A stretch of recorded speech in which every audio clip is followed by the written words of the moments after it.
Ladies and gentlemen, Neeks and Gerds. People who get it, get it. Your language is spoken here. God bless the geek. They're listening. You're consuming. You're watching with your ears. Oh, just listen. This is the Geek Speak Show. Please make a note of it. Your source for what's happening in geek culture. The Geek Speak Show is powered by Henry San Miguel, Rachel Rosselli, Joel Japetana, and proudly by GeekTyrant.com, Collider.com, RamaScreen.com, Mightyville.com, and Zergnet.net. Are you ready? This is the Geek Speak Show. It is? Oh, sorry, wrong show. Oh, no, there's Joe. What? There's Rachel. Whatever. There is everybody. Hey, everybody. Welcome. How's it going? Welcome to another, we hope, exciting episode of the Geek Speak Show. Let's talk, not Star Wars rumors. There's a few out there. We were talking about it just before I hit the start button there. I put that ban last week. We're not going to talk about Star Wars. No more Star rumors. Wars. We will, however, on this show talk Star Wars, but the mighty Chewbacca. There's something going on. Something pretty kind of special, actually, kind of cool that you guys can get involved Mayhew with. himself. Yeah, we'll talk about that in just a few minutes. We'll have we'll talk video games and tech stuff with Marc Dorris. Mark Arnold is going to talk to, I don't know who, somebody, the stories behind the stories. And Jessica will talk comics and give you something special that we're all doing, well, except for Rachel, because she's all the way in sunny Los Angeles. Finally, though, it is almost October. It's nice and cloudy. Even Joel's got a big sweater. I do. It's nice and cloudy over here. My kind of weather. Almost fall. But fall also means, like I said, TV shows are coming back. One is ending. You, Rachel, you lost hope. No new hope. No nothing hope. Joel just said, "What? What's a dome? I don't have cable." Under the Dome finale is next week. I didn't give up on it because I started watching it. I even read the book. I figured, what the hell? I'm watching the thing. I might as well go ahead and finish the season. You got domed up, Henry. Very intense. Not just a haircut. Very intense episode of this past week, second to last. I kept telling you, Rachel, is all about character development and everything. This one was all about character erasing. Everybody who could get killed got killed. There you go. Big Jim Rennie. Alert. Yeah, Big Jim Rennie. We know now he's the villain because Dodie, the one that was in the, I think she was in the pilot. I think you saw her, the one that was in the radio station, the engineer. She kind of discovered how bad Big Jim Rennie is, so he said, "Well, here's the gun. This is the trigger. No more Dodie." No more Dodie. Julia was shot. She came out of her coma. Barbie was captured and is being, and Big Jim Rennie is blaming him for all the deaths. It ends with him saying, because they made a deal. Big Jim Rennie says, if you say you did all this, I'll let your little girlfriend Julia, I won't kill her. So when he brings him in front of the town and says, "You did all this, right, Barbie?" "Nope, not guilty." And it ends like that. So next week I have a little tease. It's gonna be all out war. We don't know what's gonna happen. You can't run anywhere because hello, you're under the dome. So the finale's coming next week. After that, the new shows come back and some return, but the new shows come back. Marvel's Agents of S.H.I.E.L.D. is the one that everybody's been talking about. We're all waiting for that. I'm so excited about that. Yes. I did talk to my people over at Marvel, and Jeff Lowe may come on. He's not going to give us spoilers because he doesn't do spoilers, but he may come on and we can talk and we can ask him about the Agents of S.H.I.E.L.D. What other shows are coming back? I found, actually, last time we talked about this, I was looking for the Once Upon a Time spinoff, Once Upon a Time in Wonderland. That one's actually on Thursdays, and all you losties, I'm one of them. Y'all remember Saeed? He's actually going to play Jafar in this one. What? Oh, Yes. I like him. That's awesome. Yeah, there's a picture. Where did I see it? I think on ABC.com. There's on there. He looks pretty cool, actually, the costume that he's wearing. Jafar, like Aladdin Jafar, right? Yeah. So Of course, Aladdin Jafar. What other one is there? I don't know. I have a couple friends named Jafar. well, he meant the Jafar from Florida who does insurance adjustment. That Jafar. So that's what's coming up on the show. We got a few guests, so we're gonna cut it short. And that's you got your book. Yeah, I believe I do. It is summer. It is back to school. You're gonna have to give me just a minute, because I'll be right back. Wait a minute. Write down the date. You actually don't have a book. Shut up.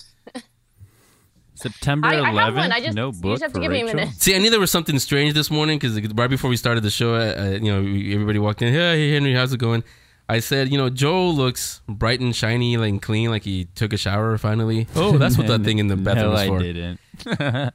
Rachel, No. I'm not going to say you don't look very Rachel-like. I'll put it that way. Oh, what? But I see why now. This guy. You guys talk about trading places. You guys traded. You're Joel today. You're Rachel today. Okay.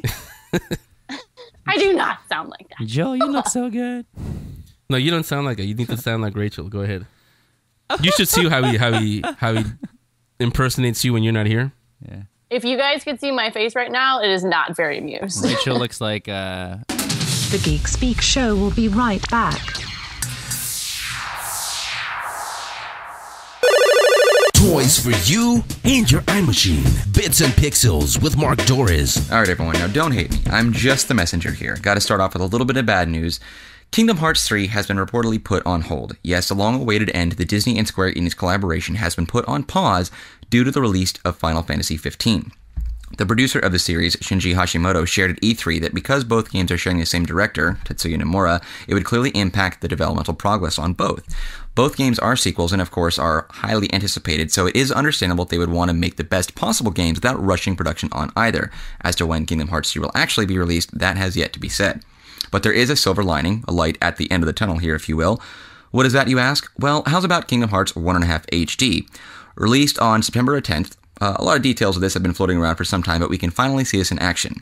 We will see Kingdom Hearts, the final mix, a version released in Japan with extra content and never before seen anywhere else, and the sequel, Chain of Memories, both on the PlayStation 3. Now, the only letdown here is that while content from Kingdom Hearts 358/2 Days will be added, the title that we saw for the Nintendo DS, of course, will be part of this. It will only feature story and cutscenes, but not any real playable content. But either way, the HD remake is looking pretty good. IGN, for example, gave it 8.5 stars, so there's that to look forward to. Grand Theft Auto 5 is huge. The map, which we are told by Rockstar is bigger than Red Dead Redemption, Grand Theft Auto 4, and Grand Theft Auto San Andreas combined, when put into perspective, looks more like a small country.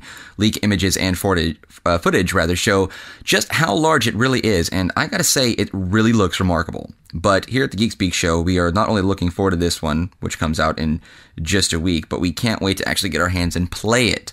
Wednesday could not come soon enough. An interesting fact that we stumbled upon while looking up some information on Grand Theft Auto 5 is that apparently it is the most expensive game ever put into production. If reports are accurate, it took roughly $266 million to make, which is more than every Hollywood movie ever made, except one, Pirates of the Caribbean at World's End, which took roughly about $300 million to make. Now, if that wasn't impressive enough, according to other reports, sources say that Rockstar has already made its money back and then some from pre-orders alone. I just imagine a cartoon coyote with his eyes rolling to the back of his head and little pupils turning into big fat dollar signs when you hear that kind of money throwing around. Apple has announced its iPhone 5C and iPhone 5S. Yes, all the rumors were true. Pretty much everything that we heard is dead on accurate for the release of the tech giant's new mobile products. A lot of new upgrades, of course, on the latter, at least, with the iPhone 5S, with the camera optics, fingerprint scanner, and then some.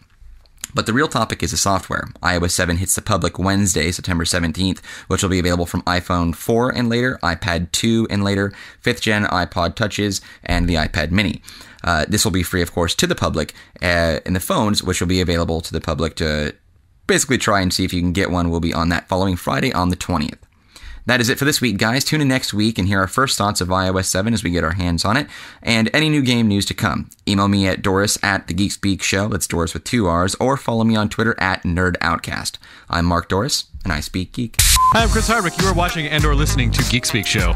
They're listening. You're consuming. You're watching it with your ears. Oh, you just listen.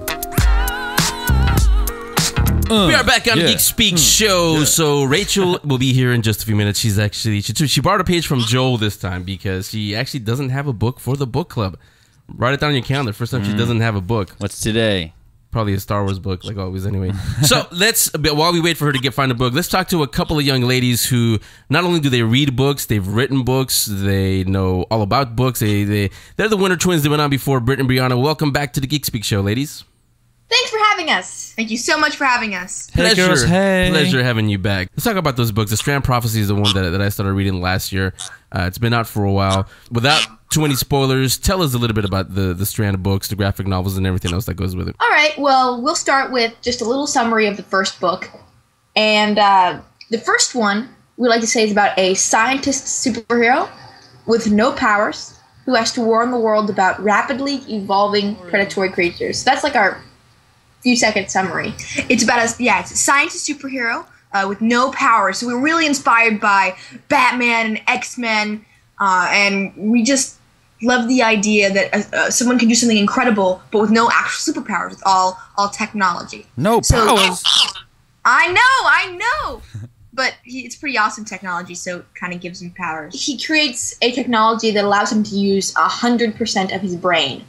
I think that is a power. It's kind of a power. Then yeah, I guess it is a power. But that wouldn't make that ruins the speech.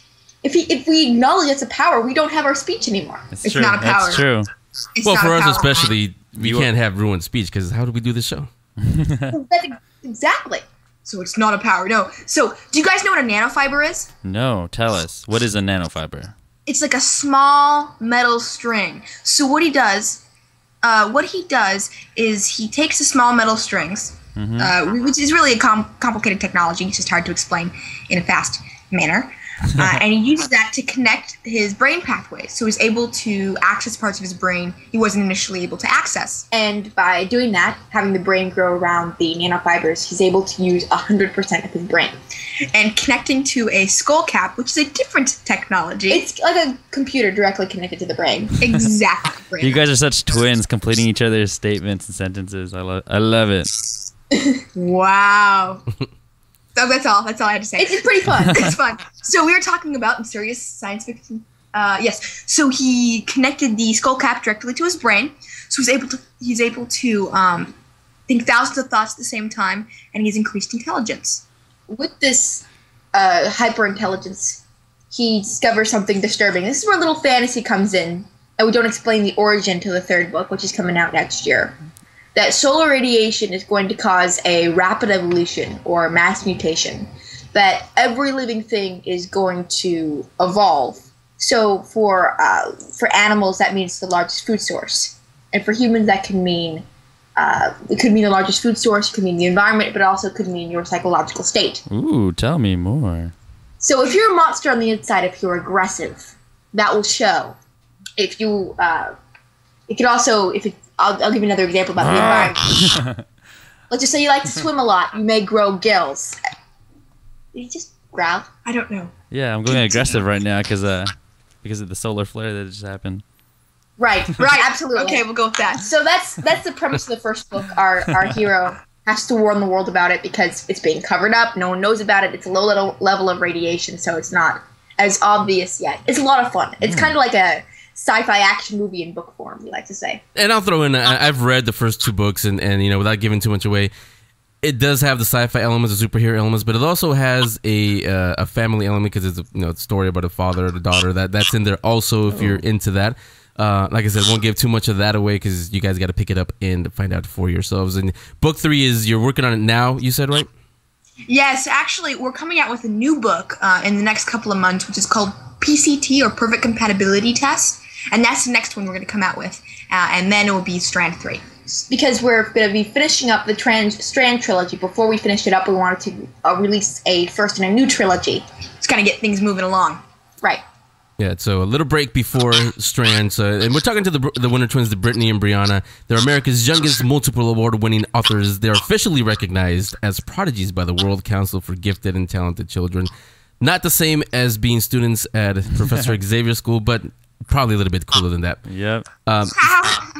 So let's talk about the Winter Twins, the secret writing method. It's taught in schools, not too secret. Tell us what that's all about. All right. Well, for years we toured and we spoke about our novels, and we tried to motivate others to motivate, especially other teens and children, to have an interest in literacy, in writing and reading. And they'd always ask us what our writing method was, and we'd always say it's a secret, until one day we realized, wait, why are we keeping this a secret? We're trying to motivate other people to write, and we're not telling them what we've learned. This is a bit silly. And Comic-Con asked us to teach our writing method a few years back, and we did, and it went so well, we decided to come out with a book for it. So it was started at Comic-Con, and we started teaching it in the schools. Now, our writing method is a little bit different. We actually reverse engineer our story from the end, and then we go to the beginning and in the middle. So say at the end, he survives. The beginning would be the opposite. It's just another day. And the middle would be a logical progression. something dangerous would have to happen. Now you're probably thinking, wow, that's so basic. And some of you that have very complicated universes, I'll take the example. I'll take Lord of the Rings as an example. I mean, that's pretty epic. You can't fit Lord of the Rings into, the end, beginning, and middle. That's too simple. Well, totally right, except we start on a basic level and build from there. Also, another positive side with starting with the end is you always know where it's going. So it really helps with overcoming writer's block. Yeah, and for example, if you have a large universe, like I always use my laser cat universes. We have, I actually had someone talk to me about this. They had a laser cat universe with hundreds of different species of laser cats, and each cat had a different ribbon that decided on the power it had. I'm dead serious about this laser cat universe. You know what? It's kind of genius. I'm not sure if someone told me or I made it up. You know what? The likelihood is I made it up, but here we go. So my laser cat universe, at the end, so what happens? I have thousands of different species of laser cats. How can I put this in your writing method? Okay, but what happens at the end of your story? Well, they win the war. There we go. Ta-da! At the beginning, what happens? They are taken into slavery by another laser cat. Some things. So everything's fine. They're taken into slavery. They end up winning a war. And rebelling. Ta-da! You have that's how you start, and then you build the universe from there. And then we also separate the creative and editing processes. So first draft, it's whatever comes out. So Wild West. So we have more secrets in our book, but that's a little summary. Yeah, if you get us started teaching, we will teach all day about creative writing. In fact, I don't think we'll ever stop, so it's kind of good we stop now, don't you think? Actually, I was gonna say that's a good thing. Not just the secret writing method, but also just the fact that you're teaching writing. Period. Because this is my opinion. See what you guys think. I blame Twitter and text and all that stuff. Written communication is going the way of the dodo with misspellings and shortening things up. At least you guys are telling kids, learn how to communicate. Because in business, that is going to help you. Learning how to writing memos, things like that. You're not always going to communicate by, LOLs and things like that.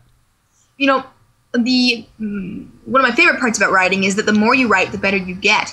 And this is Brittany, by the way. With me, and I have dyslexia. It's part of, you read a little bit more about it, it explains everything. But with my dyslexia, it makes it very hard to spell. But when I started texting around my middle school years, my spelling improved, which is kind of interesting because I had to really think, are they going to be able to understand what I'm saying? It also helped with MMORPGs, online when we had part of a guild and stuff, and that helped spelling as well. Yeah. So it's a double-edged sword. In some ways, modern technology is, it's not good for obvious reasons, but there's also a lot of plus sides. Yeah. So I'm not going to, especially as a science fiction writer, both of us aren't going to say it's all texting's fault. It's definitely not helping. But it's... Well, the kids are writing these days. Yeah, and the other thing that's the most important part, and the great thing about creative writing, which we teach kids, is the more you write creatively, the better you'll get at essay writing, or the more you write essays, the better you'll get at creative writing. Because what writing really is your thoughts on paper and learning how to organize them in your brain to be able to share that with other people. I also think, I do have an interesting thought here. I'm Brianna. Go for it, Brianna. Go for it, Brianna. Go, Brianna. Woo! So, philosophical thought for the day. Yeah. All right. So, you got me distracted there. I have ADD, so that's mean, Britt. That's mean. What? No, I'm kidding. Do you remember what you were going to say? Yes, I know exactly what I was going to say. Good to say it. Okay. 5. No, that's mean. Philosophical thought of the day, Brianna. Go. Okay, Britt, by the way, Brittany is the evil twin. I want that to be clear to everyone. I'm also the cute one. She's not the cute. A lot of twin talk. Just look at their headshot, you can tell. Okay, Brandon, go for it. Go for your philosophical thought. I think the evil twin's more on the left. I don't think necessarily the problem with kids and teens not having interest in writing would necessarily be texting or modern technology's fault.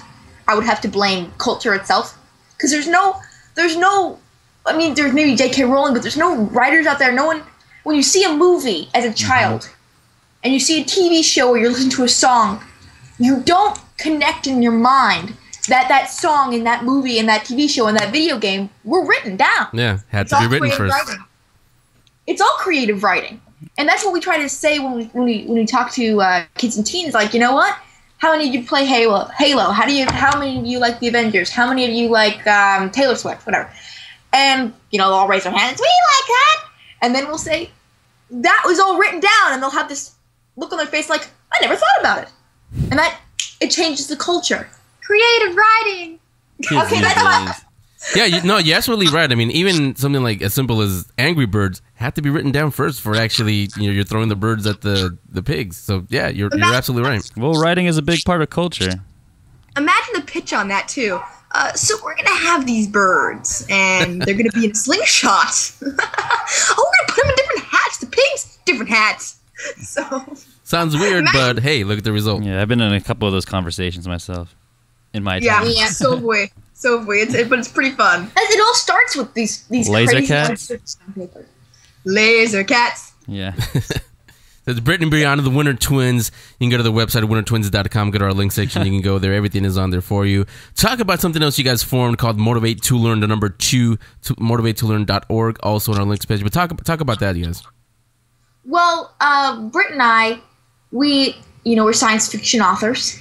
We've written 4 novels. Really? And in order to do that, we had to overcome our dyslexia. So we were very inspired from the beginning to try to help other people have, especially, kids and teens have an interest in literacy and writing and reading.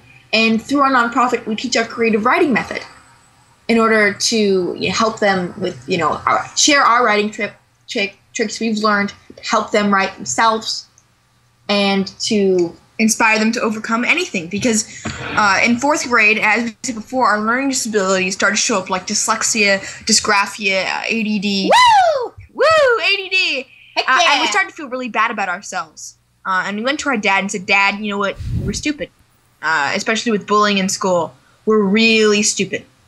We can't do anything. And he said, you're not stupid. I'm going to prove it to you. You guys are going to write a novel. And we always had a passion for science fiction. So this was just a natural progression. And we ended up 9 months with school and homework, with the speech-to-text program. And then now we only type. Now we only type, but 9 months later we had a book. And so when we got our first check-in, I was actually in 5th grade. I was in 5th grade. We've been doing this for about 6 years now. And I'm sitting there in special ed. That's Britt. Yeah, this is me. I'm Britt. And I'm sitting there in special ed, and I'm helping they had this thing where they have the older kids help the younger kids read, because we both had reading dyslexia. And so I'm sitting there, and we're both struggling through Dr. Seuss. And I realized, wait a minute. I feel better about myself now, but who's going to help him?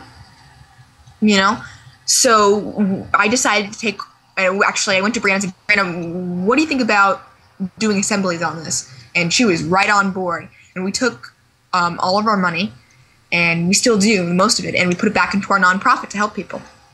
Yeah. And I'm glad you guys you laugh about it now, but honestly, I can say most creative types, most people think we have ADD. I mean, take me for example. When I'm planning things with the whole staff here, they think I have ADD because the ideas just fly fast and furious, and I'm talking about this, and we got to do this, and this, we got to do this, and like laser cats. Yeah. So we've spoken to J.J. Abrams before. He's exactly the same way too. But I think it's the fact that you're so creative that your thought just go faster than your mouth sometimes is what it is. Definitely. I understand that more than you know. Yeah, your brains are always somewhere else, but I think it's interesting when you take that somewhere else, you kind of explore it, write it down, you've got a science fiction universe. Yeah, it's a fun somewhere else. It's fun! Yeah, it's fun. I think in our house, the joke is with Brianna, when we all find inner peace one day, Brianna will all be floating there looking at us like, where have you been? I've been here for a long time. Yeah. Speaking of fun, let's have a little bit of fun with the Winter Twins. First, let's talk about a little fun you guys had a few weeks ago. You guys got about the Geeky Awards. Talk about that. How was that like? The Geeky Awards was an amazing experience. We presented an award with Richard Hatch of Battlestar Galactica. Oh, what? So that was pretty awesome. And the Nerd Machine ended up winning the award. We were the best retail store. So we handed the award to them. And it was pretty great because Brianna and I and Richard, we were all worried. We didn't know when we were going to come on because during the practice we were kind of all distracted having fun talking. So we didn't exactly know when we were coming on. So on like award 2, we're like award 12 or 10, and so we ran up and we're standing there, backstage for like an hour. Outfit and change. Yeah, and it was a very, very fun thing. Richard's awesome. And we made instant friends. Yeah, we made a lot of friends, and we danced till 3. It was pretty cool. We danced with, the black nerd? Mm-hmm. Oh, yeah, we danced with Andre. Hello, Andre. I know he listens. He's an awesome guy. He's awesome. We danced with so many. It was the after party was full of the, geek elite culture, and we were all dancing to dorky 80s songs. And it was very fitting. It was very fitting. Considering it was geek culture, it was... Yeah, and the problem was the DJ wouldn't put on any modern songs, so... It was Let's start going back to the 50s. No MC Hammer? No. It was like... No, not even that good. I had to go and talk to him. I'm like, hey, do you mind if you put on something made in the last 60 years? Can you put the Macarena on, please? Yeah, I believe that was played. But overall, it was one of the most amazing experiences of my life to be around people in geek culture and to recognize the independent artists that really need recognition, and they were able to, it was really to celebrate them and the hard work that they've done. Yeah. And that it was the first. I mean, we weren't there. We watched it online, like a lot of people did. It was the first one. Hopefully, it turns into an annual thing now. But let's do our very quick impromptu awards right now. Let me ask you guys your opinions from so far. What you think best movie? Who would you give it to for this year? This year? Mm-hmm. Oh, wow. Only one. Now, we can't say Hobbit or Thor because they're not out yet, or Ender's Game because they're not out yet. But it just that's why I said so far from the big summer movies that we've had. I haven't seen Riddick, so I don't know if I can. Well, that's okay. I haven't either. I'll probably see it this weekend. Oh, man, and I love Pitch Black. The theater was Pitch really Black. want Pitch Black. I love Pitch Black. Oh, wait, what was I couldn't talking see about? Riddick. It was just so dark. So, the Winter Twins. Who would you guys give it to if you had to award a best movie right now? I loved Man of Steel. Okay, so can you pick 2 different movies? Because we are... Yeah. And that's Brianna. Though Man of Steel was great, I'm going to pick Star Trek Into Darkness. Uh-oh. See, I go with the Man of Steel Into Darkness. Honestly, I wasn't very happy with that. We'll talk about it in just a little bit. But I've heard the opposite from some geeks, too. I'm going to go with Man of Steel because I just love Superman. And we grew up with a Superman collection. My dad has hundreds of... sculptures of Superman in our house, original. So when Superman died, it was a big deal in our house. Yeah, you guys held a funeral. Yeah, a little bit. Hey, I did too. Did you ever read the comics? You buried a comic book. Oh yeah, definitely.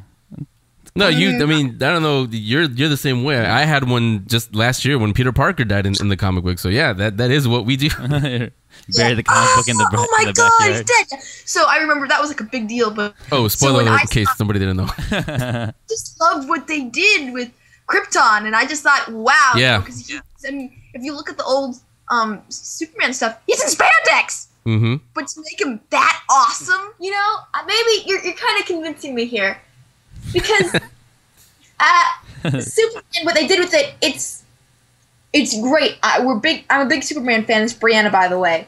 But it's with each new movie, they have to reintroduce Superman to a new audience in a way that's gonna have to be sort of believable, and you have to be able to suspend your belief to it. And I think they did a really good job with that. Benedict Cumberbatch was so good as Khan. He's just so good, and I just love that. I have an interesting Star Trek Into the Darkness story. This is Britt. Yeah, go ahead. So everyone decided to see the movie without me. Everyone in the household. I didn't see Star Trek Into the Darkness until 2 months after it came out. Into Darkness. Into Darkness, thank you. Wait, you had to go by yourself? I had to find, a friend of mine, we didn't actually know each other very well, but she had already seen, it was a fellow geek, and I'm like, have you seen it? It's like, yeah, but I wouldn't mind seeing it again. So we ended up seeing it and getting crepes. We didn't even know each other. Now we're good friends, but Star Trek Into the Darkness brought us together in our friendship. Into Darkness. Into Darkness, thank you. Into the Darkness? Yes. So, but I had to see it. I'm like, I asked everybody, have you seen it? Yes. Have you seen it? Yes. So I had to find someone who wouldn't mind seeing it the 6th time. Okay, this is going to be good. We're going to talk about Into Darkness in just a little bit, but let me continue on with this quick award thing here. Best TV show or show you're most looking forward to. Who would you give that to? Ooh, you know what? I haven't seen Hannibal yet, but everyone says I need to see it. And I'm excited for S.H.I.E.L.D. I'm excited for S.H.I.E.L.D. Brittany's excited for Hannibal. Okay, what about best Geek Culture podcast, blog, or YouTube channel? I mean, you guys mentioned Andre, but you'll probably give it to him. But any other ones that you would give it to? We have we picked 2 different ones here. I'll choose Gekken, and you'll choose Andre. Oh no, I have to think about it. Oh no, but there's so many good ones. I know Gekken. That was a blast. A blast. We were just on there, and that was a blast. It was 2 hours, and I listened to it for 2 hours, and it was just very fun. Web series. Can you pick web series too? Yeah. I don't see wait, web series as opposed to podcast? This isn't fair. There's too many to pick from. This is torture. You know, Kristen's Skyrim parodies are pretty awesome. And then you have the Guild, and who doesn't love the Guild? Oh, the Guild's great. Oh no. How can we pick from all of our friends? Can we pick you guys? You sure let's pick can. that. How about we just give it to everybody? How about that? Let's just give it to us. Yes, everybody. We'll filibuster. Okay, so to finish off, this is what I was talking about. To finish off, let me give you a couple of topics.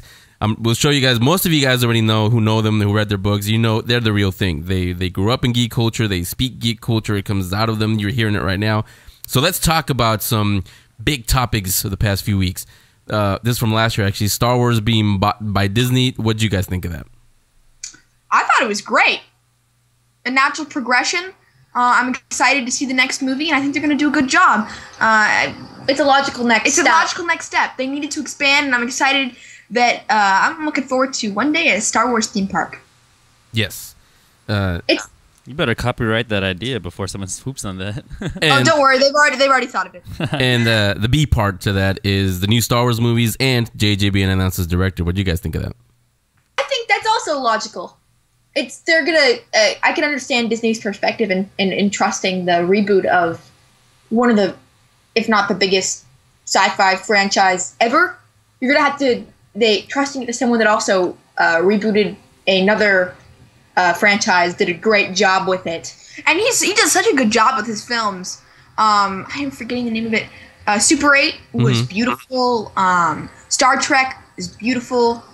Fringe was awesome. All of his TV shows are great. I'm really looking forward to it. And George Lucas is still involved. And I'm sure whatever the next movie is probably the idea has been there for maybe 20 years. See, now I had this written down. I'm glad you guys mentioned it a minute ago. What did you think of Star Trek Into Darkness? I loved it. And when I finally got to see it, I loved it. That sarcasm hurt, because everyone went without me. You didn't want to go. It gave you a better story and it gave you a better emotional experience when you finally watched it. Yeah, I'm able to complain about it. And make me feel guilty. If I'm able to complain. You know how many people said that? Everyone had seen that movie. But it was really great. When I was finally there, I'm like, Con! No way! And I'm like... See, and now I'll tell you now what I thought of it. We had a whole show about it. We had Rod Roddenberry on, and we talked about that. But I liked it as a movie. Phenomenal movie. And I've always been a big JJ fan anyway. But phenomenal. I can't talk now. Great movie. I'll put it that way. But it's making me think a lot. As part of the franchise, it missed the mark only because of who it is. Because it's JJ, the Bad Robot people. I expected a lot more from them. And the 2009 Star Trek, the reboot, was perfect because with the alternate timeline, you can take it literally anywhere you want. Why redo the best of all the Star Trek films? That's why. Like I said, I liked it as a movie, but it's just because of who directed and who wrote and who was behind the scenes. I was disappointed. It was very lazy writing to me. Was what it was. Interesting. There was a philosophical element that all the other Star Trek have that I saw that was lacking, but they really had to try to introduce it to a larger audience. Yeah. And although as Trekkies, we can say, wait, we all want this. We're purists. We're purists, and I think it's almost you have to sacrifice a little bit so more people can get into it, and we can continue making more. I'm gonna have to disagree with you on that, Britt. Oh, I thought it. Uh-oh, ding ding. What? No, I mean it's. I thought the philosophical element was there, and I think that the fact that they went back and reintroduced a newer audience to the classic Trek lore is absolutely vital for the continuation of the franchise. Okay, that was a good point, and I happen to agree with you now. You have to introduce it. Is it going to be the original Khan?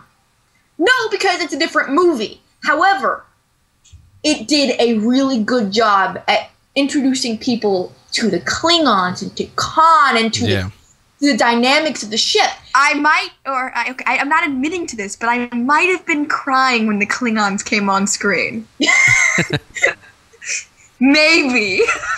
I admit to nothing and deny everything. And that was Britt, by the way, who may have not or may have admitted that. I'm like, yay! Oh, she's speaking Klingon! Oh my god! Yeah, so. Some dust went in her eye. That's what it was. Yeah. And it was just dust. And it was so late. It was only me and, some 75-year-olds that were sitting in the back. And then my friend who had seen it like the 7th time. So that was it, because I'd seen it so late. But it was...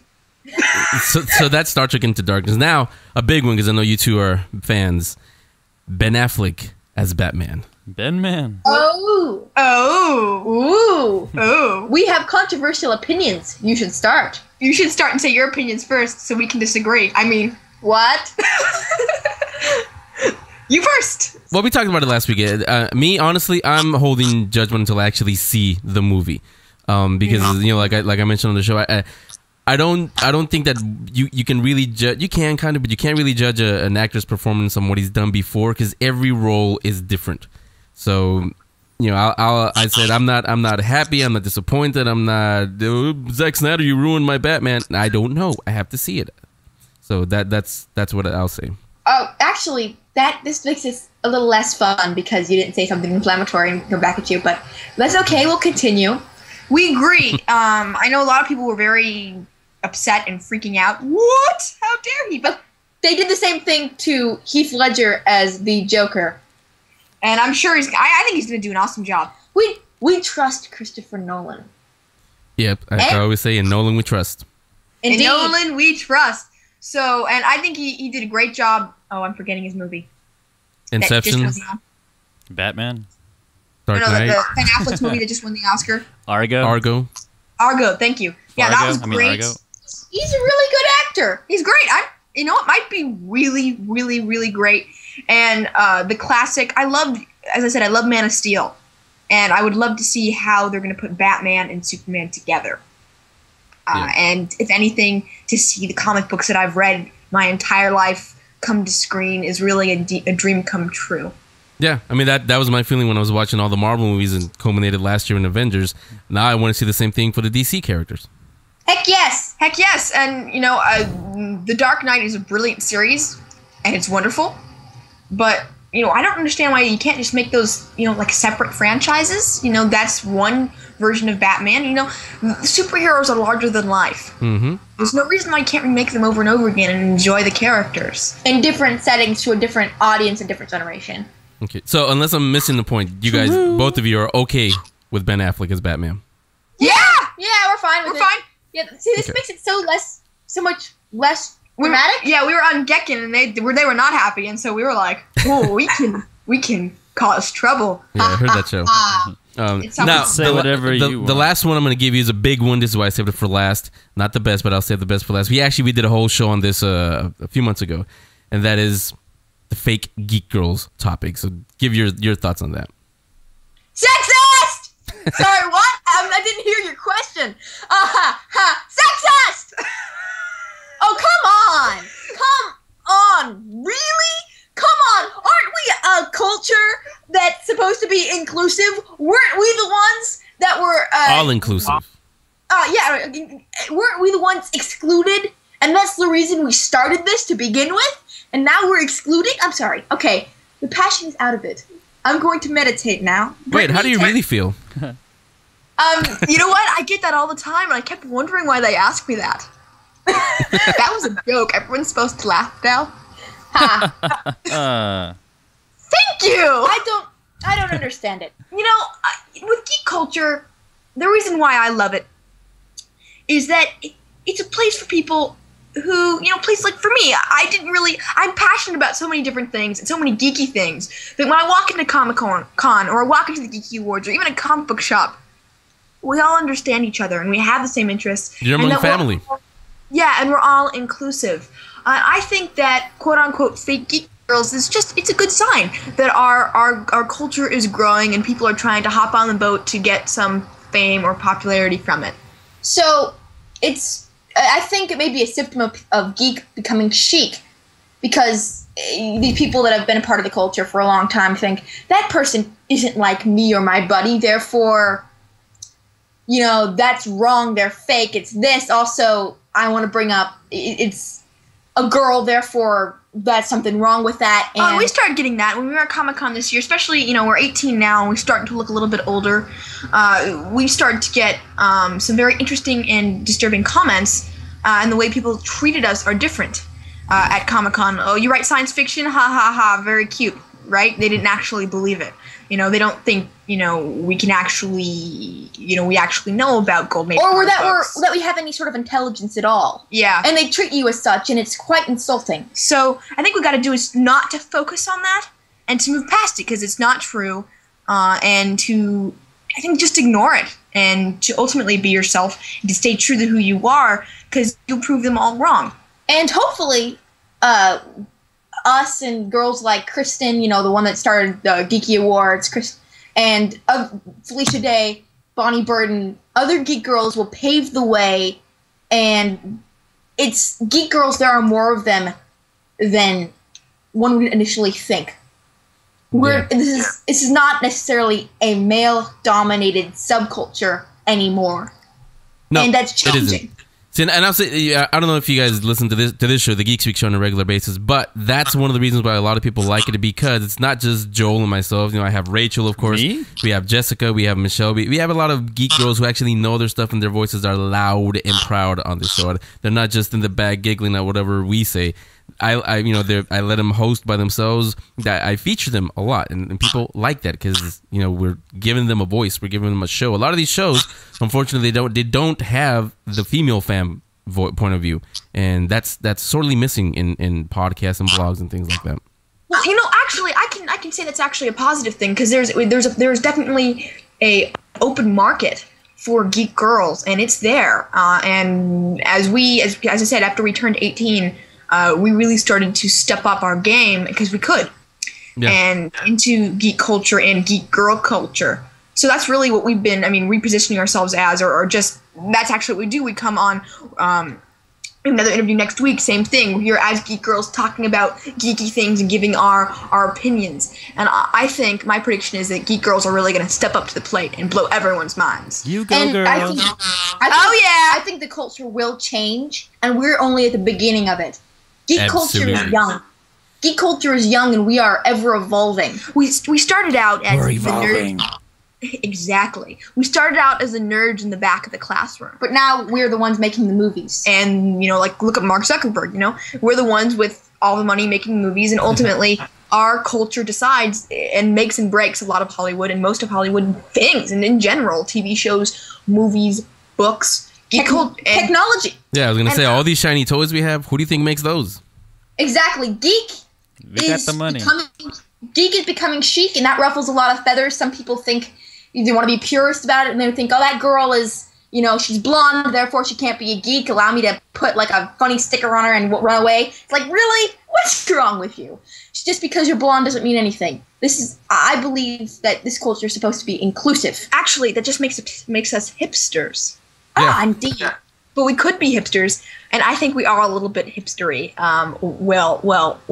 We liked this first, so they can't like it. So, there. What? We're trendsetters. We're trendsetters. That's what we are. Exactly. So, I think what we should all do is just, open our arms to all different types of geekiness and let them, see if they really are geeky. If not, keep going. That's my opinion. I don't really think it matters. You want to call yourself a geek? Fantastic. Let's all geek out together. If not, cool. What's the big deal? Exactly what we do every single week here on the show. So she's Brittany and Brianna, the Winter Twins. WinterTwins.com, motivatetolearn.org. They're all on our link section. Ladies, thanks a lot for coming back on, taking the time. You are welcome back anytime to geek out about whatever. We'll definitely have you on in 2015 when we get to see Superman and Batman and see what you thought of it then. Of course, and thank you so much for having us. It is always a pleasure. Likewise. So nothing but the best. Continued success to you, to both of you. And like I said, we'll talk to you next time. Bye. Woo! Comics Commentary with Jessica Nidon on the Geek Speak Show. Hey, and welcome to the Comic Commentary, which is brought to you by MightyBill.com, where you can find all your latest comic book news.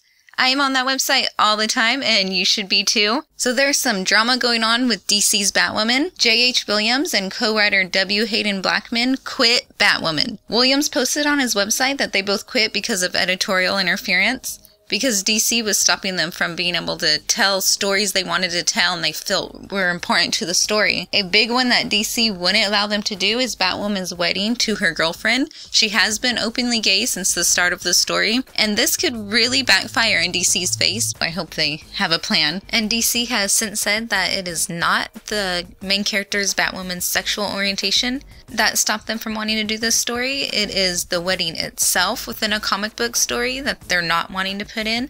So I don't know, I guess within the next couple of weeks we'll have to see how this all turns out. Now if you think you can work with DC Comics and you always wanted to, this might be your chance. They're having an open talent search for somebody to draw a page in their special Harley Quinn issue. All you have to do is submit your work and they will pick a winner. I believe it's in November. You can find all the information and all the dates and how to enter on their website, dccomics.com. Also in DC news, Jeff Johns is leaving Aquaman. His last issue is going to be issue number 25. He had a really good run with Aquaman, so I think he's really going to be missed. Today is Wednesday, September 11th, and don't forget to pick up your comic books today. Here are a few of them coming out. With Aspen Comics, we have Homecoming number 4, Boom Studios, Son of Anarchy number 1, 3 Guns number 2.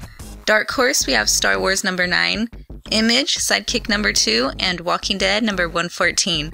Of course, there's a lot more coming out this week, and you can find the whole list on our website, or you can find all your favorite comics at one of the Geek Speak Show's official comic shops, like Flying Color Comics in Concord, California. And speaking of Flying Color Comics, this weekend, Saturday the 14th, Jim Lee is going to be out there at Flying Colors signing autographs, and the Geek Speak Show is going to be doing a pre-video show with him. You can find all the information to that on our website. That's Comics Commentary with Jessica Nidon. Got a scoop for her? Email her, jessica@thegeekspeakshow.com. Hey, this is Todd McFarlane, creator of Spawn, and one of the original founders of Image Comics, and you're listening to Geek Speak Show. Thanks for coming. So that was Jessica commentating on comics. Let's keep on talking comic books at one of the greatest comic book stores in the Bay Area, and also happens to be one of the official stores of the Geek Speak Show. Flying Colors Comics and other cool stuff. The cool stuff is happening tonight and on Saturday. First of all, let's welcome a friend of the show, Joe Field. Joe, welcome back to the Geek Speak Show. Well, thanks for having me, Henry. Thanks for coming back. On. Joel's obviously excited, and so am I that you're here. Yeah, we're going to get everybody excited because a lot of things are happening, starting with tonight, Wednesday, New Comics Wednesday, as we record this, 5 p.m. to 8 p.m. Jing Yang, he was there for a free comic book day. He's returning again. Talk about that, Joe. Yeah, Gene is definitely a friend of the store. A crazy good talent. A New York Times best-selling graphic novelist for American-Born Chinese 7 years ago, and has done a number of other things. But today is the Comics Market debut of his absolutely epic work called Boxers and Saints, about the Chinese Boxer Rebellion of 1897 to 1901. It's taken him, since American-Born Chinese came out 7 years ago, to research, write, draw, put the whole thing together. And it's so big that it's actually 2 graphic novels put together. It's what we call a diptych. It's a 2-volume slipcase set of graphic novels. It's over 500 pages. It's an amazing piece of work. And Gene will be here from 5 to 8 tonight, and we're hoping everybody comes out for it to take a look at this. I think this is going to be one of the graphic novels that gets talked about for a long, long time. It's just, I was absolutely captivated by this thing, and it's not an easy story to read. There's all kinds of depth to it. There's history, some history that those of us in the West may not want to take a look at all that much, but it's a really remarkable piece of work, and as always with Gene's work, he comes at it with a really good heart, a lot of talent, and this one goes 110%. It's an awesome deal. And needless to say, but I'll say it anyway, I'm sure there's plenty of copies at Flying Colors that you guys can get and get it signed by Gene. Oh, absolutely, yeah. We have a lot of Gene's work available, so anybody who hasn't read, for instance, one of the all-time best-selling graphic novels, American-Born Chinese, we've got that one in stock. We have his book that he did with artist Tin Pham called Level Up, which is an amazing book about an Asian kid who grows up wanting to be a professional video game player, but his parents want him to be a gastroenterologist, and craziness ensues. So it's a really cool piece of work. That one's called Level Up. We've got a bunch of his work here. We're going to have some refreshments. It's going to be a really kind of a kickback kind of a deal. Gene's really good about talking with everybody who wants to look at his work, and I think it's just going to be a fun time. Are there going to be any exclusives that are available? Well, the exclusive for us is when we do signings for Gene, we have an exclusive book plate that will be, the Comics Market First Day issue book plate for Boxers and Saints. Oh, that's amazing. And is there a limited amount of those, by the way? Because I have friends that are coming that are totally psyched. We hope to have plenty. Actually, the business man in me says we hope we sell out, but at this point we have plenty. Awesome. Now for the big one, this Saturday, starting at 11 a.m., Jim Lee will be back at Flying Colors. Talk about that one, Jim Lee. Well, Jim and I go way back. When he was a young artist just breaking in at Marvel, I was helping to run WonderCon, and so I got to know him there. That was even before Flying Colors opened. So that when Flying Colors opened 25 years ago, Jim was the one I went to and said, can you come out for our grand opening? And that became his first professional store signing. And so a couple of years ago, he came up to me at one of the conferences we were at, and he said, I want to come back for your 25th anniversary. And I went, not a problem. Jim has done, I think, probably 6 or 7 official signings here, but back in the old days, he used to just come and hang out and draw with some of the other local artists, and so he has been a friend of the store since Flying Colors opened, and also he's I think he considers Flying Colors to be his home store, even with all the travels he's done. So we're really fortunate to have him. This will be his only Northern California store appearance for this year and probably next year. Jim and his lovely wife Carla have a baby on the way in a couple of months, and I know that's going to keep him sort of off the road for a while. So this is going to be a major opportunity for people to be able to see him in a store setting. Yeah, and don't forget to tell everybody that those of you who got the tickets before the event starts, there's going to be an exclusive video interview with you and Jim. Yeah, what we're doing is, with Geek Speak is we're doing a special video interview with Jim that's going to go over his career and the sort of the 25 years of Flying Colors history too. But that is a separate ticketed event with the money going to charity, and it's completely sold out.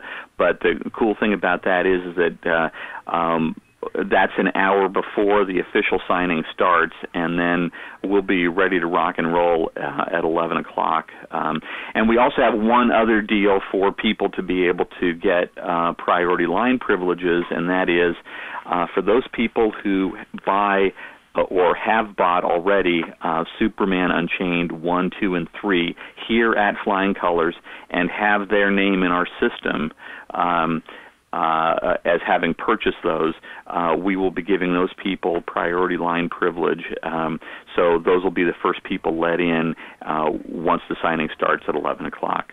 And we do expect a huge crowd, so that's going to be a nice little bonus for people who actually buy their comics from us on a regular basis. Yeah, that reminds me. Actually, it's on the Facebook page. I have it linked up on our website also. But what's the limit? What will Jim sign, and what's the limit on that? Well, what we're doing is we're also using the event as a way to raise funds for the We Can Be Heroes charity that is the DC Comics charity that raises money for hunger in the Horn of Africa. A really great cause, number one. But Jim will sign 5 items for free for everyone coming through the line. Any more than that, we're going to ask for a $5 per signature donation, with 100% of the money going to the charity.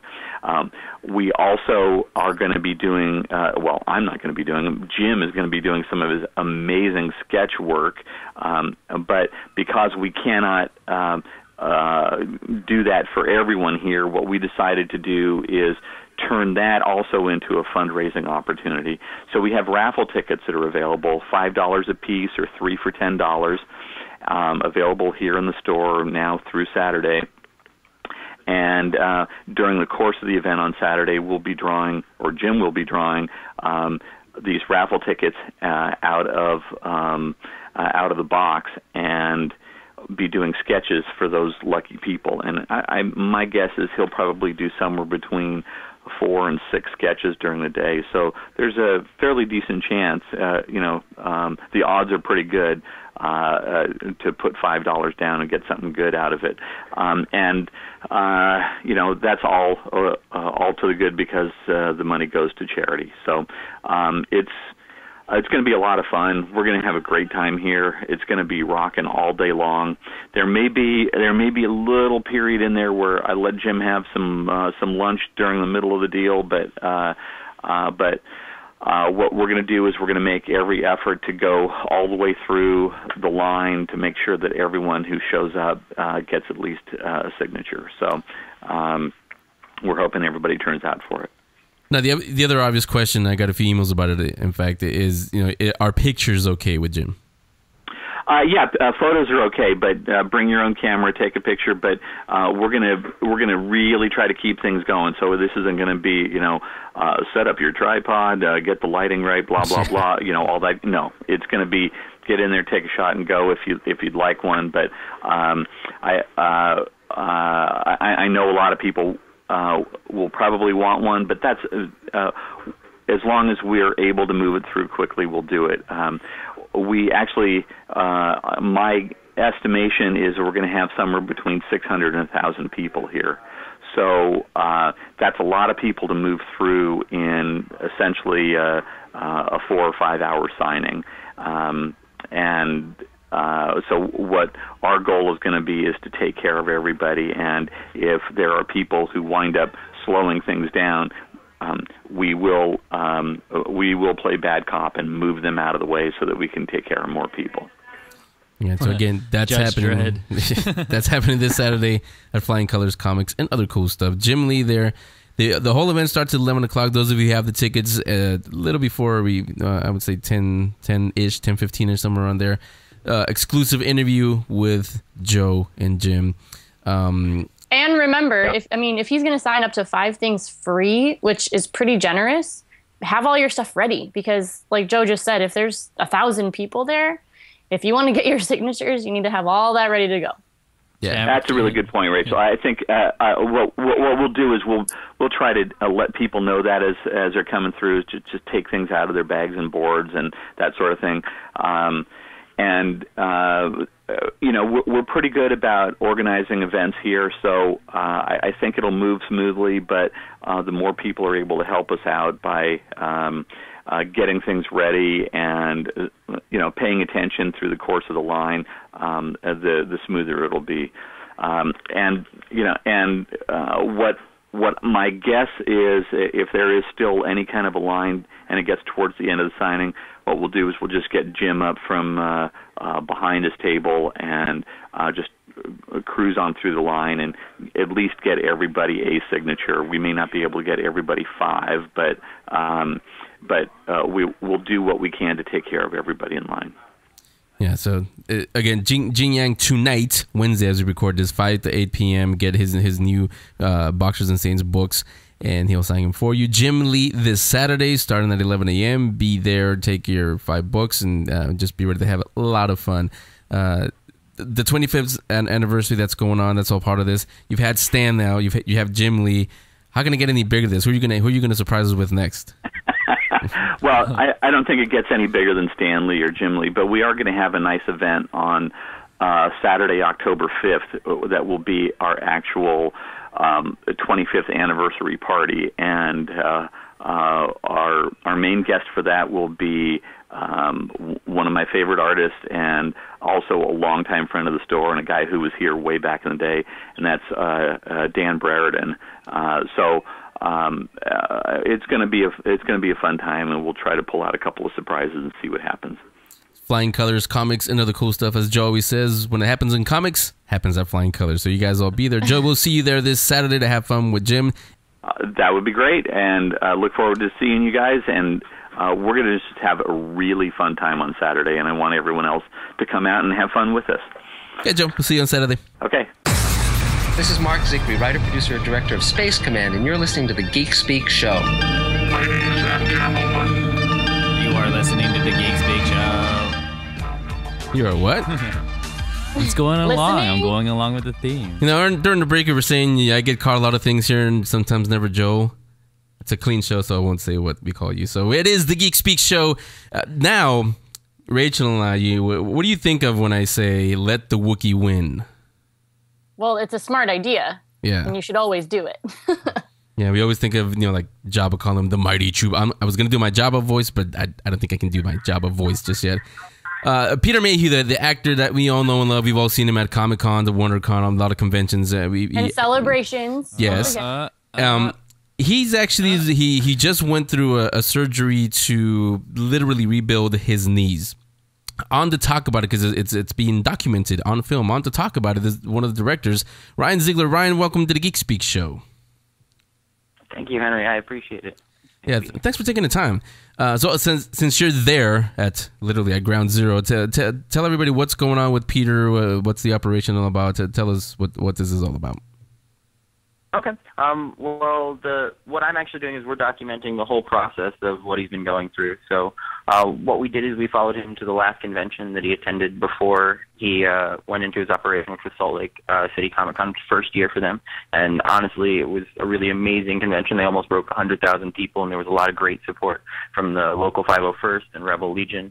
And then afterwards, we were literally here for a day in Texas before he went into surgery. So we had about a day downtime, and then he's having double knee replacement surgery and having this tendon stretched on both legs. So he's literally being reconstructed from the waist down. They're going to be extending the bones near his knees too to compensate for the wear that he's had over the years. And when he comes out of it, he might even be 2 or 3 inches taller, depending on how he actually stands. Whoa! But what is he? He's 7'2", 7'3" now, isn't he? He's 7'3" right now. Yeah, was yeah. So that'll make him what, 7'5"? Thereabouts. It depends. We haven't had him stand up completely yet to find that out. It's a little more important for us on the medical side to make sure he's okay and coming out of it all right. What are those knees made out of? Well, that's a really interesting one. It's actually taken almost a year to develop the knees. They were made by a company called Biomet, and they've gone through 6 different versions of the knees to try and get his weight to fall properly and to be able to support his huge structure. So originally it was going to be a composite material. The final product is actually a metal prosthetic knee that's going to compensate for what he's having replaced. And Ryan, you actually have a Kickstarter page for this whole thing, which you're calling "Standing in the Stars: The Peter Mayhew Story." But it's not really like a bio documentary, right? So what would you call it? I don't know. We haven't really. It's kind of been defined by the project as it's been changing. It's really to follow his story through this, but in the process, it's also to tell everyone a little bit more about his side of the world. I mean, the biggest thing is there's a lot of stuff going on in the Star Wars universe right now, and everyone's under scrutiny, and everything's changing, and Peter's most important thing right now is getting back on his feet, and he doesn't want to be in a situation where he's down and out for the rest of his life, is basically what they've told him. Yeah, I've actually had the pleasure of meeting Peter a couple times at different conventions and stuff, and he's always been so like loving and just inviting to every fan, never having a bad day that I've ever seen, and it looks like he's thoroughly enjoying everything that he's doing, just kind of being a part of everything. But how did you get involved in this? Were you a fan? Have you been following Star Wars or him or anything like that? Well, I'm a friend of the family, and I've been out to their property a few times in Texas, and what it comes down to is a couple, like back in January when they first realized they were going to be having the surgery, they really wanted to find a way to share with the fans. And we discussed it, and then it fell to someone else, and honestly, they dropped the ball. And a couple of months ago, I was on the phone with Angie and Peter, and they were saying, they really wanted to make this happen because people had been expressing to them how they wanted to know, how the surgery and what was going on. And so literally what we're trying to do is a year down the line when someone asks Peter or Angie what happened, we can show them, not just tell them in a few words. It's always good. So the surgery took place yesterday, and how's Peter and the family doing?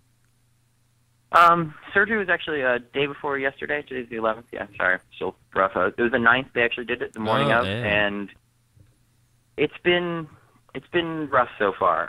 The surgery went incredibly well. However, it's still getting him out of it. He's still down and out, so he's been slowly coming up and speaking to us for a few seconds and then going back under. There's a lot of medication to keep him under for 6 hours. Aww. Yeah, we're talking to Ryan Ziegler. He's director of Standing in the Stars: The Peter Mayhew Story. Again, not a biography. It's Ryan's not really sure what it is, but it is going to be following his journey, Peter's journey from the Wookiee we knew to rebuilding him, and we'll see what he is at the end. It's a Kickstarter project. 3 days to go as we recorded this. They had a goal of 42,000. The last I checked, which was late last night, they were a little over 55,000, which obviously they surpassed it. Whoa. Is that what it's at now, Ryan, or do you know? Yeah, it's just a little bit over 55. The biggest thing is we're trying to reach as many people as humanly possible. So our first goal was just to share it with the fans. And from the responses we've gotten, we've been able to add, we're going to have it in a few different languages available for subtitling in 4 different languages as it stands right now. We're also going to try and reach out and get distribution a little bit more because as far as I'm concerned, I want everyone who's ever seen a Wookiee to have it in front of them, especially with, changing world of Star Wars over the next year or two. Yeah, I think I heard something about that. Did you, Rachel? Shut up. Yeah, and actually that actually leads to the next question is the obvious is, you're going to follow the last appearance at Salt Lake City. Salt Lake. The operation. What else is going to be on the bio? The next thing that's on the docket, there'll definitely be a few conventions at the tail end of recovery because the real goal, and I think you guys are the first people to actually hear this, but from Peter's mouth himself, the thing that he wants more than anything else is to be at oh, still with me? Sorry. Yeah. Yes. I have so many VPN. To be at a major convention like Celebration and be able to walk up the stairs to the stage and stand on his own in the middle of the stage with a mic and address everyone. That's his goal by the end of this year. So oh my gosh, I would be so excited to see that. Peter. We're following to Dallas Comic Con, I think is the next one in October, and by then he'll be a couple weeks recovered, but I think it'll actually be a couple months before we see him back on his feet and walking on his own. Actually, you just painted the perfect picture. I mean, we know Celebration is literally months before Episode 7 comes out. Imagine he's there on stage, George Lucas and JJ and everybody introduce him, and he walks, and I just imagine the sound, the people going crazy. That would be the perfect place to do it. Hear Anaheim all the way in Detroit. That's what's going to happen. Start doing the slow clap. Yeah. Well, we are all rooting for him 110%, and we cannot wait to actually see that happen because I know it will. So make sure you tell him that we all support him. Yeah, so that means all of you get involved in the kicks. We have it on our link section. You guys can go on there. Like I said, 3 days left, but you can give whatever. Yeah, go ahead, Ryan. Additionally, over the next couple of days, we're adding a bunch more stuff. We had a few great artists from Lucasfilm come on board, and they're donating some stuff. Like we've got Cat Bags bringing some stuff in. A few people locally are adding some things, and his daughter's also going to be adding a piece tomorrow. So even though we're coming down to the last bit, we're going to finish out strong and try and get it to as many people as humanly possible. And then afterwards, we'll shift it to a website where people can still load the documentary if they'd like to. I think Ryan's secretly a Jedi. Every question I'm about to ask, you answer it before I ask. So I was about to ask you what do the backers get for supporting the film, but you just mentioned it. There's a ton of stuff. We've gotten a lot of artists on board. We just actually had a really awesome piece added by a guy who does spray paint like character art, and it's going to be phenomenal. I think we just put it up on the site. I haven't done the update yet, but again. Katie's adding something, his daughter, and we've had Marc McKaylee added some things. We actually just had one come free, so if anyone, we had 50 of them, and they sold out literally in less than 2 days. It's been really amazing to see the artist support and some of the stuff that Peter's even allowed us to bring out of his collection and put on the site. But in addition to that, we're doing obviously the documentary in digital copies, DVDs, signed. And my favorite one is we're doing a handprint of Peter. And I don't know how many people who have walked up and held their hands up against Peter's to see how massive it is. But we're doing an imprint of a hand, like plaque and framed to like walls mountable, and it's gonna be sick. That's amazing. You just got Rachel to donate 3 times over. Now, I was going to say the $1 million question, but I guess actually the $56,000 question is, once it's completed, where are we going to see the documentary? Well, that's one that we're still working through because it really depends on where we end up at the end of the project. The obvious things are, obviously everyone who's involved with the project will get it, but then we're looking at distribution in a few different ways. I can't give up the juicy details on that one, but suffice to say that there are a couple of very large platforms that are looking at potentially taking a gander at the Peter Mayhew story as we get to the end here. Yeah, I mean, like you said, with Star Wars, evolving into what it more than what it was before, obviously there's going to be a lot of interest in this once it's done. So again, it's Ryan Ziegler. He's the director of Standing in the Stars, the Peter Mayhew story. It's a Kickstarter project. 3 days to go as we record this. You guys can still get involved. Go in our link section. It's all on there for you. Everything is on there. You can see the trailer. Ryan is there with the Mayhew family now.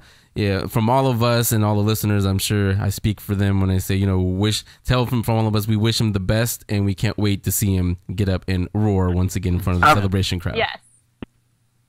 Last thing, if anyone wants to send photo images, videos, anything, get wells, every single word from anyone helps. Peter loves to see the support, and it's been really helping him through.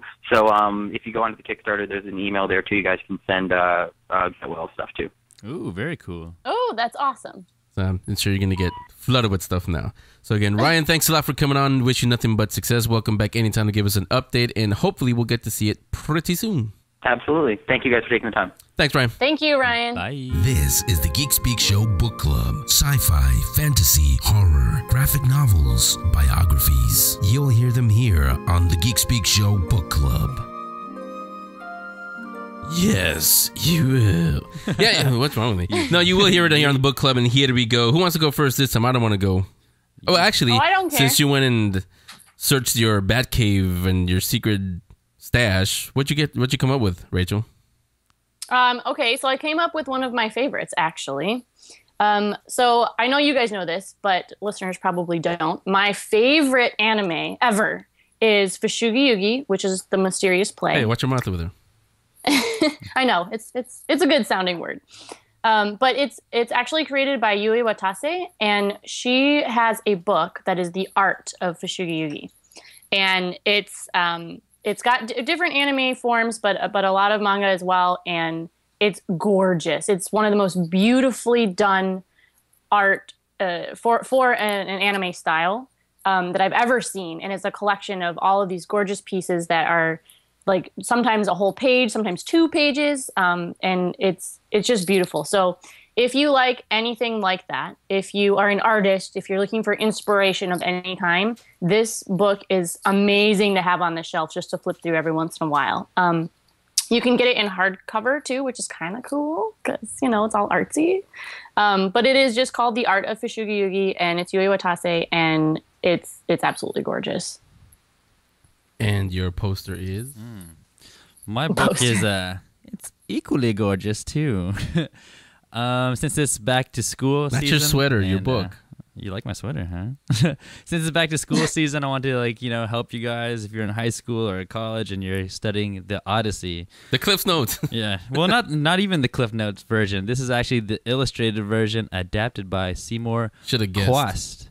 And this one actually takes the story of Homer. I mean, wait, not Homer. It takes Homer's story of Odysseus coming back from the Trojan War all the way back to Ithaca, but instead of being on Earth, this kind of takes place somewhere like in the stars, and it has like this like futuristic feel to it. It has long time ago in a galaxy far, far away. I know that's where he's going. But then all these like stories like Star Wars, I don't know, any of those, like even the Bible even kind of takes a little bit from the Odyssey and has like wait. So this has Star Wars and the Bible. Well, the Odyssey kind of laid the groundwork and the blueprints of. It's a very Joe book. It's all over the place. Yeah. I kind of feel like we have to look at this now. And Cyclops is in it too. So, anyways, you're just making that up. Yeah, the Cyclops is in the Odyssey, and pretty much the story of the Odyssey.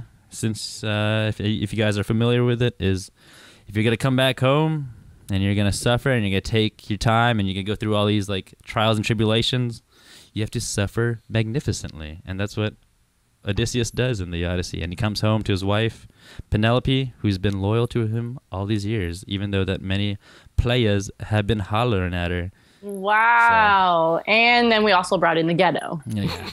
And then he gets a little ghetto at the end. There's a drive-by shooting, and then drive-by bow and arrow. So if you want a little bit of everything, some 40s are poured on the floor, and then the end. And then at the end, Penelope. This was for my homers. Yeah, Penelope and Odysseus get into their spaceship, and they go right to space. But in this version of it, not the Homer's version, but in the adapted version by Seymour Quast.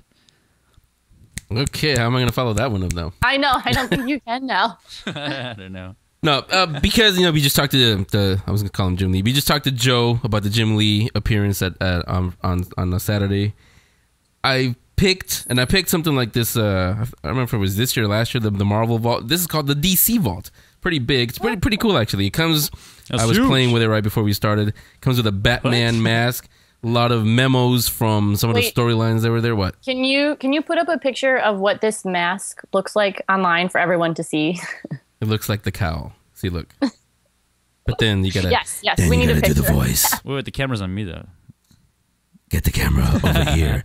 I just showed you this city. Oh my God, Batman's in the office. Christian Bale do that for 20 movies. No, but it's called the DC Vault. It's pretty good. Pretty interesting actually. It's by Martin Pasco with a foreword by Paul Levitz, who was then in charge of DC.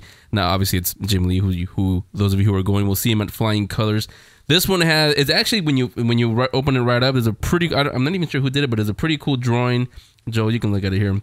That is the a Batcave, pretty cool drawing. Very detailed. It's got Batmobiles, got the Joker, got all kinds of stuff in there. Batman and Robin looking it over, and it just gets better after that. And it starts from the very, very beginnings of DC Comics, even before Superman, Batman, goes through the war years when Superman and Batman and everything was invented, to all the way today. It doesn't quite cover the New 52.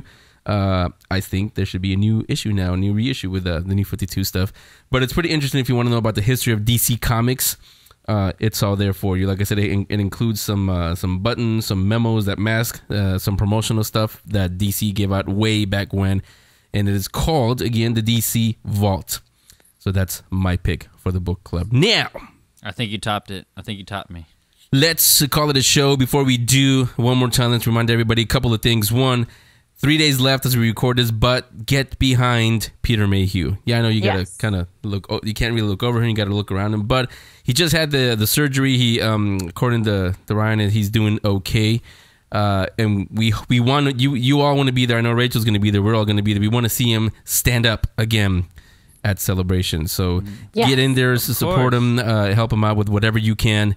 We will be. I mean, look at all the fun that he gave us, all those roars and everything that he gave us back then. Chewie, stand.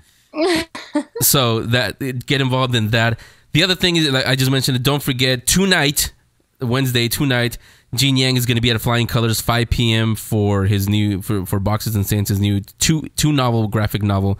You can get it there, of course. He'll sign it for you, say hello, take some pictures with you. And on Saturday, starting at 11 o'clock, Jim Lee at Flying Colors to celebrate, continue the celebration of the 25th anniversary of Flying Colors Comics and other cool stuff. The cool stuff for Saturday will be Jim Lee there. And don't forget, those of you, it is sold out. Those of you who got your tickets, get there early because we will do an exclusive video interview with Jim Lee, Joe Field. Yeah. You guys will get to see it on our YouTube page after that. But the rest of you will be there. And you might even get to ask him some questions. I understand there's a little controversy with the Batwoman comic. He might be able to answer some of that. Yeah, we'll talk about that. Jim Lee said, yeah, go ahead, throw it at me. So we'll talk about that if you want to ask him. What else? For next week, I'm not sure who's going to come on, but in a couple of weeks, we will talk Heroes of Cosplay with Yaya Han. She was in Germany, actually, when she called me, and she said she'd love to come on, and there's a little bit of controversy there. It's trying to be a controversial show here, but it's going to be a little controversy there. She'll address it. You guys don't know what I'm talking about, who we're talking about. I might get a special guest to come on with her. That's all I'll say. Those of you who watch the shows, I think you know who it is, who I'm talking about. So that's all coming up, as we say every week. Shut up, Joe. And also, come on back next week, and we'll speak more geek. Speak more geek. Speak more geek. Henry and the gang will return next week with an all-new episode. The Geek Speak Show is powered by GeekTyrant.com, MightyVille.com, RamasScreen.com, Zergnet.com, and Collider.com. Make sure you're subscribed on iTunes, follow them on Twitter at Geek Speak Show 1, become a fan on Facebook, and watch event coverage on YouTube/Geek Speak videos. See you next week. Cheerio. The Geek Speak Show.